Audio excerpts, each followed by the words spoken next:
की सुरक्षा, देश के विकास और देश के सम्मान को मजबूत कर देश को आसमान की ऊंचाइयों तक पहुंचाने वाले नरेंद्र मोदी जी की पार्टी है। ये दोनों के बीच में दिल्ली को तय करना है कि दिल्ली को आगे कहां जाना है। मैं आज दिल्ली वालों को कहने आया हूं कि आपने एक ताला ऐसा है जिसमें 3 नंबर है। वो बैग में होते हैं ना 3 नंबर होते हैं ना, तो वो 3 नंबर एक समान होंगे तो ही बैग खुलेगा। अब एक तो म्युनिसिपल कॉर्पोरेशन में आपने 1 नंबर कर दिया, केंद्र सरकार में 1 नंबर कर दिया और बीच में राज्य सरकारें उसमें 0 नंबर कर दिया। मुझे बताओ विकास की बैग का ताला खुलेगा क्या भाई? जोर से बोलो, खुलेगा? अगर विकास की बैग का ताला खोलना है तो बीच में भी 1 नंबर वाली भारतीय जनता पार्टी को लाना पड़ेगा, तब जाकर विकास की बैग निकालेगी। 5 साल पहले का समय मुझे याद है, मैं नहीं भूला। मैं राष्ट्रीय अध्यक्ष था, मैं भी चुनाव में दिल्ली की गलियों गलियों में घूमता था, बड़े बड़े वादे कर रहे थे।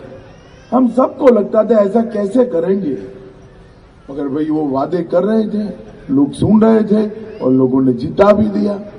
अब आज उन्होंने तय कर लिया है कि मैं भाषण नहीं करूंगा, रोड शो करूंगा। क्यों? क्योंकि भाषण में तो बातचीत करनी पड़ती है, लोग सवाल भी पूछते हैं, लोग चिट्ठी भी भेजते हैं और जवाब भी देने पड़ते हैं। तो उन्होंने रोड शो तय किया है। उनको ऐसा लगता है कि कोई भाषण नहीं करेंगे तो सवाल नहीं पूछेंगे। मगर केजरीवाल जी, आपकी स्मृति को जो जंग लग गया है, याददाश्त को जो जंग लग गया है, मैं आज वो जंग उखाड़ने आया हूं, आपको याद कराने आया हूं। मुझे बताओ ब्रिजवासन वालों, उन्होंने कहा था कि 1000 वर्ल्ड क्लास नए स्कूल बनाएंगे। ब्रिजवासन में नए स्कूल बने हैं भाई? अरे जोर से बोलो, बने हैं क्या? अभी दूरी एक स्कूल में गए, स्कूल की खस्ता हाल उन्होंने वीडियो पर रख दी, फेसबुक पर रख दी। वो कहने लगे भाजपा वाले दिल्ली का अपमान कर रहे हैं। इसमें दिल्ली का अपमान कहां हुआ? केजरीवाल, आप स्वयं को दिल्ली समझते हो क्या? हमारे यहां एक प्रधानमंत्री जी थी, इंदिरा जी, वो कहती थी इज इंदिरा और इंदिरा इज इंडिया। अब एक केजरीवाल भी कहते हैं आप मेरा झूठ का पर्दाफाश करोगे तो दिल्ली का अपमान हो जाएगा। ब्रिजवासन वालों बताओ, केजरीवाल के झूठ पर प्रहार करने से आप लोगों का अपमान होता है क्या? होता है क्या? अरे आपने इतने झूठ बोले हैं, दिल्ली की जनता ही आपको पूछना चाहती है, कहां गए वो 1000 स्कूल? आपने कहा था 50 कॉलेज नए बनाएंगे, हम ढूंढते रह गए। 50 कॉलेज कहां गए? 15 लाख सीसीटीवी कैमरा लगाने थे, इक्का दुक्का कहीं लगा दिया और उसको दिखा। 15 लाख का मतलब क्या होता है केजरीवाल जी मालूम है? आपने वादा किया था कि 5000 डीटीसी की बस लेंगे। नहीं 5000 बसें नहीं, छोड़ो, जो पुरानी थी उसमें 1000 कम कर दिया आपने। और आप कहते थे नई बस लेंगे। 8 लाख नई नौकरियां देंगे, अस्थायी नौकरी वालों को स्थायी कर देंगे, फ्री वाईफाई देंगे। इतने सारे युवा खड़े हैं मोबाइल लेकर, मुझे बताओ भैया फ्री वाईफाई ब्रिजवासन में मिलता है क्या? बोलो भाई, मिलता है क्या किसी को? उन्होंने कहा फ्री वाईफाई देंगे, उन्होंने कहा यूरोप जैसी सड़कें बना देंगे। मैं अभी नजफगढ़ से यहां आया ब्रिजवासन, कई जगह तो सड़कों में गड्ढा है या गड्ढे में सड़क है मालूम ही नहीं पड़ता है, और ये रिपेयर तक नहीं करा सकते। नई बनाने की बात छोड़िए। इन्होंने कहा था हम यमुना जी का पानी स्वच्छ कर। मित्रों, मैं आज केजरीवाल को आपके सामने चैलेंज देना चाहता हूं, जरा अपना शर्ट निकालकर जमुना जी में एक डुबकी लगाकर बता दो तो हम मानेंगे कि पानी स्वच्छ हुआ था। आचमन छोड़ो, डुबकी नहीं लगा सकते। स्वच्छ नदियां कैसे होती है वो सीखना है। प्रयागराज चले जाते, कुंभ में डुबकी लगाते, मोदी जी और योगी जी ने गंगा को कैसे स्वच्छ करा है वो आपको मालूम पड़ जाए। मित्रों, ये गंगा जी यमुना जी को स्वच्छ नहीं कर सकते। यमुना जी छोड़ो, आपका जो पीने का पानी आता है, सैंपल टेस्ट हुए देश भर में 21 शहरों के सैंपल टेस्ट हुए। 21 शहरों में सबसे नीचा नंबर अपनी दिल्ली का आया। दिल्ली का पानी जहर जैसा बनाने का काम केजरीवाल जी ने किया है। और ये कहते थे कि हम दिल्ली को मिनरल वाटर जैसा पानी देंगे। ये सारे भाषणों का टेप एक बार केजरीवाल आप जरा सुन लो तो आपको मालूम पड़े कि आप क्या क्या बोल कर गए हो और 5 साल में क्या करा है। और 5 साल तक, भाइयों बहनों, 5 साल तक वो बोलते रहे मोदी जी काम ही नहीं करने देते, मोदी जी काम ही नहीं करने देते, एलजी काम ही नहीं। बोलते थे या नहीं बोलते थे, बताओ? बोलते थे। अब चुनाव आया कि अच्छे गए 5 साल, लगे रहो केजरीवाल। अगर काम करने नहीं देते थे तो अच्छे कहां से गए? जो थोड़ा बहुत पैसा बचा था वो 1700-2000 करोड़ रुपया अपनी फोटो छपवाने में खर्च कर दिया, एडवर्टाइज में खर्च कर दिया, विकास के नाम पर कुछ नहीं। मित्रों, मैं आज दिल्ली वालों को बताने आया। मोदी जी एक योजना लेकर आए थे, आयुष्मान भारत योजना। आयुष्मान भारत योजना ये देश भर के 60 करोड़ गरीबों के लिए 5 लाख तक का सारा स्वास्थ्य का खर्चा फ्री ऑफ कॉस्ट करने की योजना है। 10 करोड़ परिवार, 60 करोड़ लोग। आज स्थिति क्या है? गरीब आदमी, मध्यम वर्ग का आदमी बीमारी आ जाए, बूढ़े बाप को लेकर अस्पताल जाता है, 2 ही दिन में टेस्ट टूट करते करते जो बिल आता है, बाप बिल देखकर कहता है बेटा घर पे ले जा, मैं तो बीमारी से मरूंगा, तेरा पूरा ये बिल के बोझ तले दबकर मर जाएगा। और आंखों में आंसू के साथ वो बेटा मरते हुए बाप को घर पे लेकर आता है। क्या करे वो?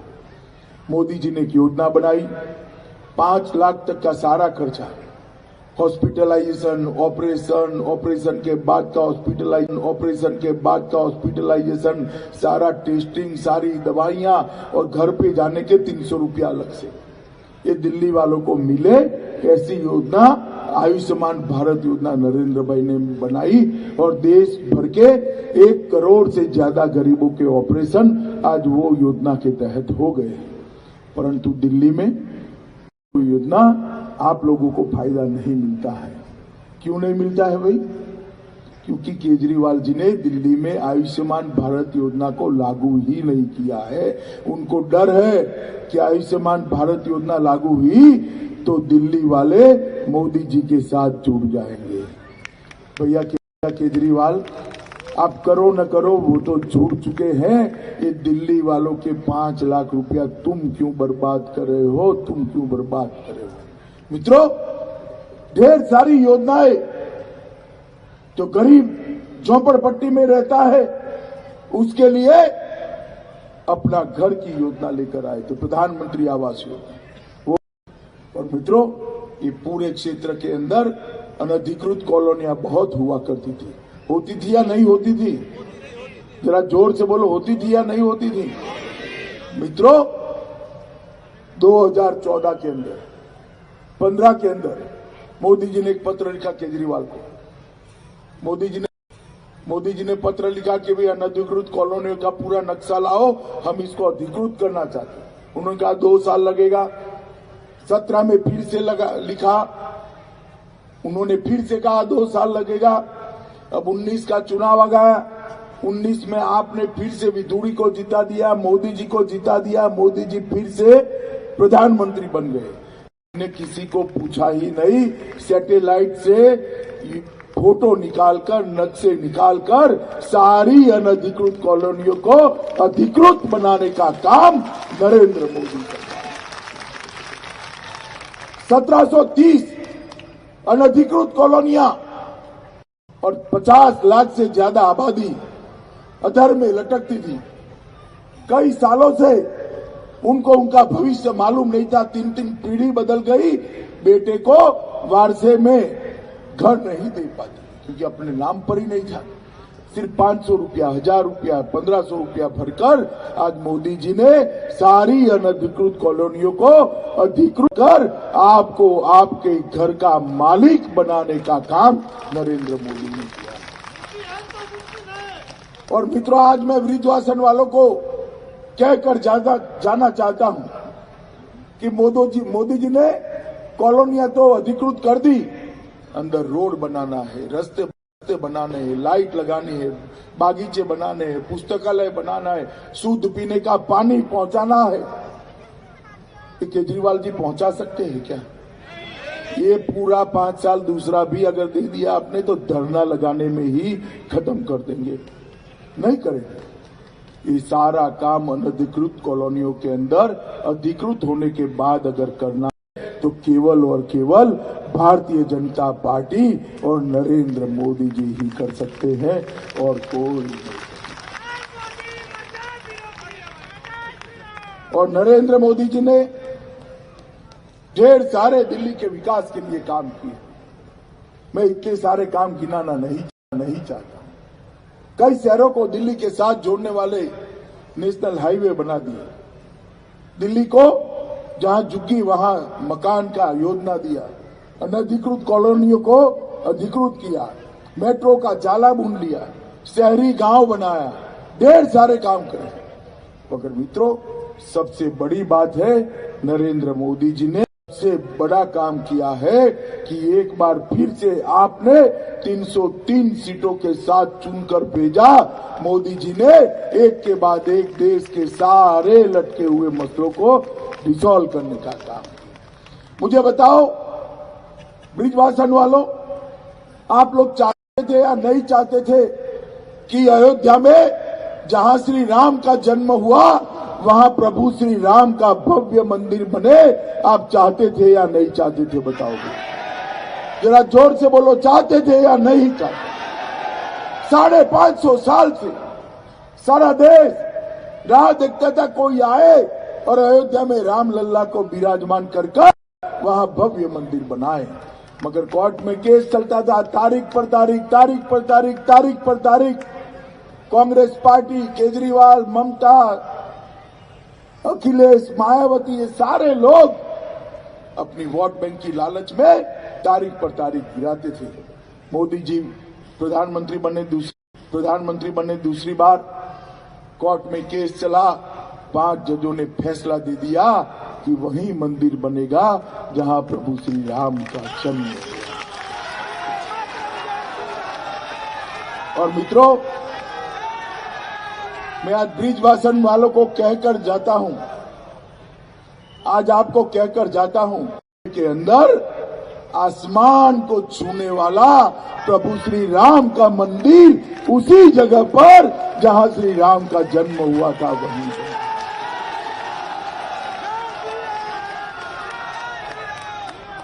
मुझे बताओ भाई, आप सब चाहते थे कि राहुल बाबा क्यों विरोध कर रहे थे? एक केजरीवाल क्यों विरोध कर रहे थे? क्योंकि उनको अपनी वोट बैंक का डर लगता था, अपनी वोट बैंक का। ब्रिजवासन वालों, आप उनकी वोट बैंक हो? जरा जोर से बोलो, हो? अरे पीछे तक बोलो, हो क्या? घर में बैठे वो भी बोले, है क्या? कौन है उनकी वोट बैंक? बताओ जरा, जोर से बोलो, कौन है उनकी वोट बैंक? और जोर से बोलो, कौन है उनकी वोट बैंक? माताओं, भाइयों, बहनों, ये वोट बैंक की राजनीति के कारण ये सारे मसलों का विरोध करें।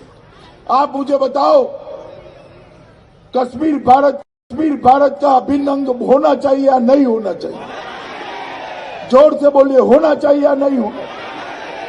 70 साल से ये जवाहरलाल नेहरू धारा 370 लगाकर गए थे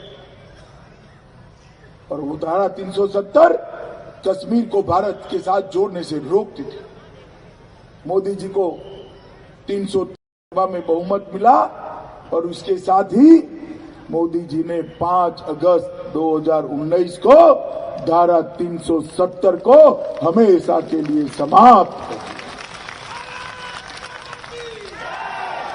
भाइयों बहनों, हम तो छोटे बच्चे थे तब से नारा लगाते थे, वहां हुए बलिदान मुखर्जी वो कश्मीर। ये नारा लगाते लगाते लोग जीते थे, मगर ये कश्मीर को भारत के साथ कभी भी मजबूती से जोड़ना नहीं चाहते थे, क्योंकि उनको अपनी वोट बैंक प्यारी थी। संसद के अंदर कांग्रेस के नेता कहते थे खून की नदियां बह जाएगी, हजारों लाखों लोग मर जाएंगे। क्या हुआ भाई? मैं आपको बताना चाहता हूं, एक भी गोली नहीं चलानी पड़ी। 2 दिन पहले 26 जनवरी थी और 26 जनवरी को पहली बार अपना तिरंगा कश्मीर के आसमान को छूता हुआ है। मित्रों, मुझे बताओ कि ये दृश्य देखकर ये महिपालपुर वालों को, ब्रिजवासन वालों को आनंद हुआ या नहीं हुआ? भाई जरा जोर से बोलो, हुआ या नहीं हुआ? ये लोग धारा 370 हटाने का विरोध कर रहे थे क्योंकि उनको अपनी वोट बैंक का डर लग रहा था, अपनी वोट बैंक का। उनकी वोट बैंक कौन है भाई? जोर से बोलो जरा, कौन है? जोर से बोलो, कौन है? मित्रों, मोदी जी की सरकार बनी, उसके पहले कांग्रेस की सरकार थी, यूपीए की सरकार थी, सोनिया मनमोहन की सरकार थी। और इस सोनिया मनमोहन की सरकार थी तब पाकिस्तान आए दिन आलिया मालिया जमालिया घुस जाते थे, हमारे जवानों के सर काट कर ले जाते थे, अपमानित करते थे, हमारी सीमाओं के अंदर आकर हमारी जनता पर बम धमाके करते, जवानों को मार डालते थे। और यहां मौनी बाबा मनमोहन सिंह बैठे थे, मुंह से ऊप नहीं करते थे। 10 साल तक ऐसा चला। मोदी जी की सरकार आई, पाकिस्तान को आदत जो लगी थी, उरी पर हमला किया, पुलवामा पर हमला किया, वो भूल गए, सरकार बदल गई है। अब कांग्रेस की सरकार नहीं है, भाजपा की कमल फूल की सरकार है।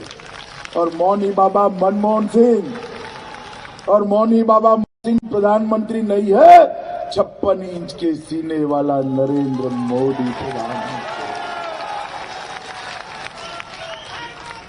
और मित्रों, जैसे ही इन्होंने हिमाकत करी उरी और पुलवामा पर हमला करने की, मोदी जी ने 10 ही दिन के अंदर अपने सेना के जवानों को हुक्म दिया, सर्जिकल स्ट्राइक और एयर स्ट्राइक कर पाकिस्तान के घर में घुसकर आतंकवादियों का सफाया करने का काम भारतीय जनता पार्टी की सरकार ने।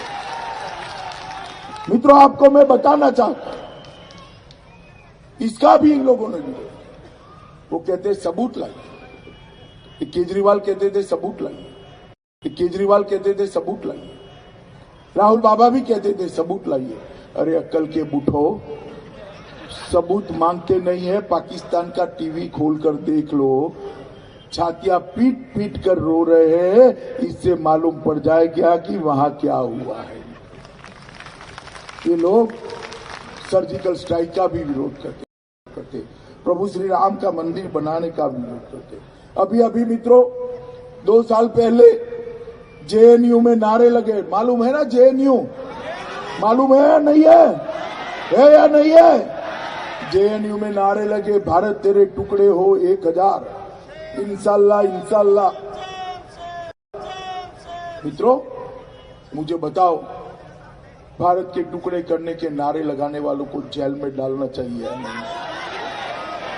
डालना चाहिए या नहीं डालना चाहिए? कन्हैया कुमार और खालिद को मोदी जी ने उठाकर जेल की सलाखों के पीछे डाल दिया। और जब उनका चार्जशीट करने का समय, परमिशन चाहिए थी कि इन्होंने ये नारे लगाए, उनको जेल में। मित्रों, 1.5 साल होना है, 1.25 साल होने को आया है, केजरीवाल सरकार आज भी परमिशन नहीं देती है। वो कहते हैं वाणी स्वतंत्रता का अधिकार। केजरीवाल जी, वाणी स्वतंत्रता का अधिकार मोदी सरकार में आपका अबाधित है। कोई वाणी स्वतंत्रता का अधिकार मोदी सरकार में आपका अबाधित है। कोई नहीं ले लेता। भारतीय जनता पार्टी के नेताओं को जितनी गालियां देनी है इतनी दो, मुझे जितनी गालियां देनी है इतनी दो। पेट न भरे तो हमारी सरकार को जितनी गालियां देनी है दो, मेरी पार्टी को जितनी गालियां देनी है दो, मगर जेल की सलाह को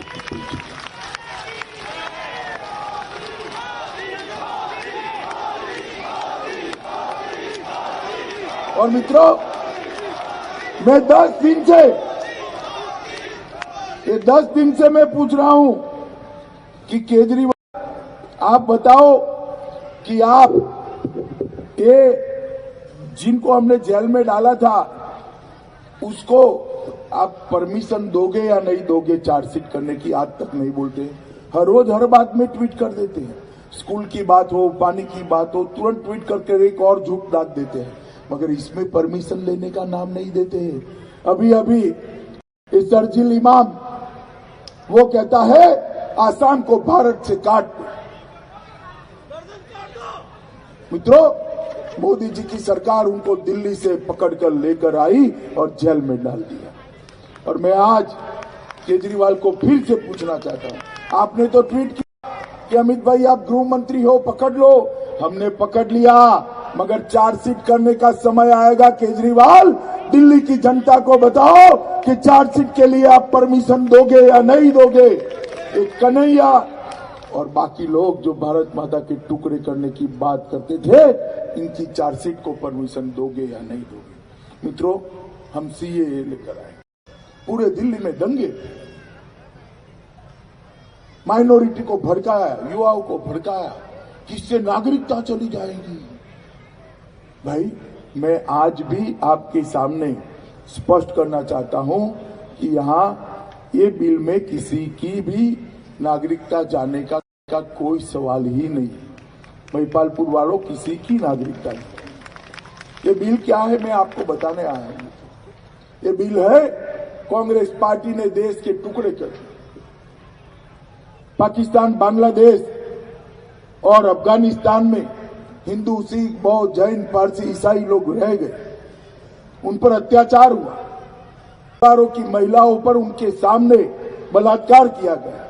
छोटी छोटी बच्चियों को उठा ले गए, नाबालिग बच्चियों के साथ निकाह पढ़ लिया गया, धर्म परिवर्तन करा गया, उनके घर तोड़ दिए गए, इनकी संपत्तियां छीन ली गई। कल जो वहां करोड़ों रुपए के मालिक थे, यहां दाने दाने के मोहताज हुए। ये लोग वहां से भारत में अपनी शरण लेने के लिए आए। 70 साल से लाखों करोड़ों लोग भारत में आकर बसे हैं। उनके पास घर नहीं है, बिजली नहीं है, पानी नहीं है, पढ़ाई लिखाई होती नहीं है, नौकरी मिलती नहीं है, क्योंकि भारत के नागरिक नहीं है। 17 साल पहले मौलाना आजाद, सरदार पटेल, राजेंद्र प्रसाद जी, राजा जी, ये सब ने कहा था कि इनको नागरिकता देंगे। कांग्रेस पार्टी और केजरीवाल ने नहीं दी। वो क्यों नहीं देते हैं? उनको डर है कि उनकी वोट बैंक नाराज न हो जाए। इस शाहीन बाग का धरना क्यों लगा है? क्यों लगा है? इनको नागरिकता देने के खिलाफ लगा है। मित्रों, मुझे बताओ, हमारे ही भाई बहन जो वहां रह गए थे, वो यहां आए, अत्याचार के मारे आए, अपना धर्म, अपनी महिलाओं की आबरू बचाने के लिए आए। उनको नागरिकता देनी चाहिए या नहीं देनी चाहिए?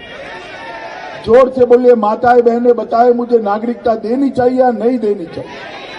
कहते हैं भारतीय जनता पार्टी को पाकिस्तान की चिंता है। अरे केजरीवाल बाबू, ये पाकिस्तानी लोग नहीं है, ये हमारे अपने हैं। वहां रह गए थे, वहां दुख के मारे यहाँ आए हैं। उनको नागरिकता देकर मोदी जी ने उनके मानव अधिकारों का रक्षण करने का काम करा है। मित्रों, इनके मानव अधिकारों का रक्षण कर और पूरे दिल्ली में दंगे फैलाते। देखा था ना टीवी पर, देखा था या नहीं देखा था? उस वक्त दंगे, बसें जलाई थी, देखा था या नहीं देखा था? कौन थे मालूम है ना? मुझे बताओ, अगर केजरीवाल फिर से आए तो दिल्ली सुन सकती है क्या? रह सकती है क्या? रह सकती है क्या? मित्रों, दिल्ली को सुरक्षित करना है, देश को सुरक्षित करना है, तो केवल और केवल श्री नरेंद्र मोदी कर सकते हैं और कोई नहीं।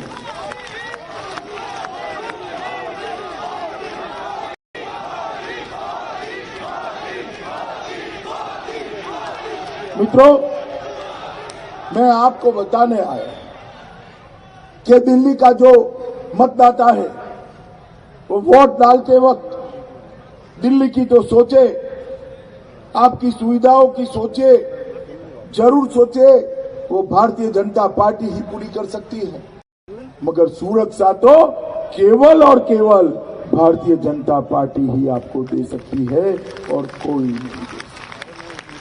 ये कांग्रेस पार्टी, ये आप पार्टी, ये दिल्ली को सुरक्षा नहीं दे सकती, देश को सुरक्षा नहीं दे सकती, देश का सम्मान दुनिया में नहीं बढ़ा सकते, देश के करोड़ों गरीबों को अच्छा जीवन वो नहीं दे सकते। मित्रों, ये काम केवल और केवल भारतीय जनता पार्टी और नरेंद्र मोदी ही दे सकते हैं, एक टुकड़े टुकड़े गैंग नहीं कर सकती। मुझे बताओ महिपालपुर वालों, 8 तारीख को कमल के निशान पर बटन दबाओगे क्या? जोर से बोलो, दबाओगे क्या? हमारे भाई, इनको विधायक बनाओगे क्या? अरे जोर से बोलो, सत्यप्रकाश को विधायक बनाओगे? भाजपा सरकार बनाओगे? मोदी जी के हाथ मजबूत करोगे? देश को सुरक्षित करोगे? दिल्ली को सुरक्षित करोगे? देखो भाई, कमल पर बटन जरूर दबाना, मगर इतने जोर से दबाना कि बटन महिपालपुर में दबे और करंट शाहीन बाग में लगे। दबाएंगे तो मेरे साथ दोनों हाथ उठाओ और सब विजय का संकल्प लेकर आज घर जाइए। तारीख को बड़े सवेरे मतदान करिए, मेरे साथ बोलिए, भारत माता की, भारत माता की, भारत माता की, वंदे वंदे वंदे।